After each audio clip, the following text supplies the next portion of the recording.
বন্ধুরা, আমার ছোট্ট রান্নাঘর অনেক ময়লা হয়েছে, তো ওই জন্য একটু ঝাঁট দিয়ে নিই। এরপরে আমি রান্না করব। কি রান্না করব সেটাও তোমাদেরকে দেখাবো। তোমরা কিন্তু আমার ভিডিওটা দেখবে, ঠিক আছে? এখন আমি এই যে দেখো, বাটিটাকে উনুনে বসিয়ে দেবো।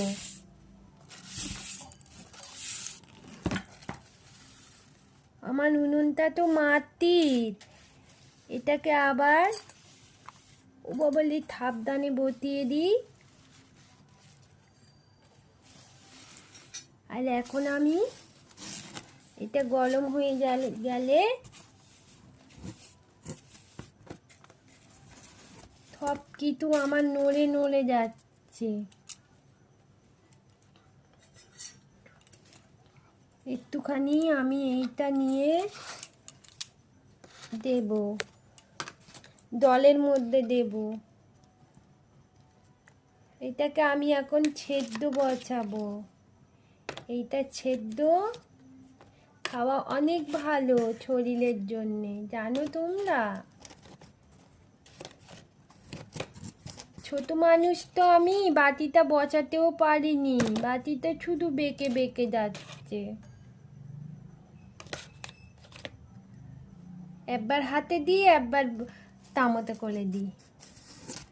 উনুনটাকে এখন আবার জ্বালিয়ে দিতে হবে একটুখানি।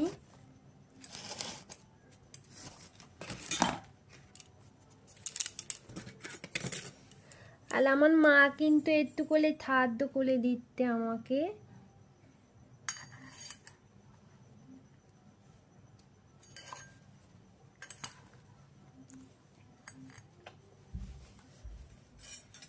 আর দেখো, আমি একটু লবণ দিয়ে দেবো এর মধ্যে। আর এই যে আমি একটু লবণ তুলে নিচ্ছি।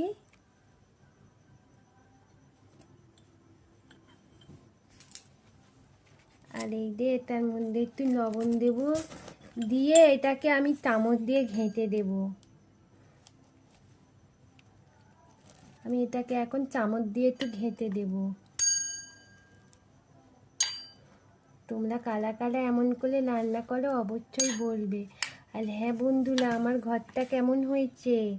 এটা আমি আর মাম্মাম দুজনে মিলে বানিয়েছি। যদি তোমাদের ভালো লাগে, তোমরাও একটা এরকম ঘর বানিয়ে নিও, ঠিক আছে? কেমন? আমি কিন্তু এমন ঘর নিয়ে খেলা করতে খুব ভালোবাসি।